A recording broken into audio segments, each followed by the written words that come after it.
প্রীতীয় শুভেচ্ছা নিও। 3-এর 11 নম্বর অঙ্ক। 3-এর নিচে হর কত আছে? 1 আছে। তাহলে 1 এবং 4-এর লসাগু কত হবে?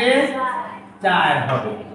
তাহলে খেয়াল করো, আমরা এই 3-এর নিচে যে 1 হর আছে, এই হর দিয়ে 4 এর ভাগ করলে ভাগফল কত হয়?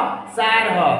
সেই 4 দিয়ে আমরা 3 এর গুণ করব। 3 4 12 বিয়োগ, দেখো এখানে হর কত আছে?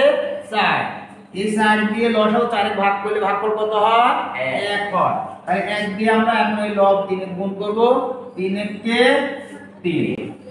তাহলে খেয়াল করো, নিচে লসাগু 4 এবং 12 থেকে 3 বিয়োগ করলে কত থাকে? আমাদের 9 থাকে। তাহলে 4 9 মধ্যে কয়বার যায়? 2 বার যায়। তাহলে 4 দুগুণে কত হয়? 8। বিয়োগ করলে 1। বিয়োগফল হবে 2 পূর্ণ অবশিষ্ট 1 উপরে আর নিচে হলো 4। তাহলে আমাদের এই অঙ্কের বিয়োগফল 2 পূর্ণ 1/4।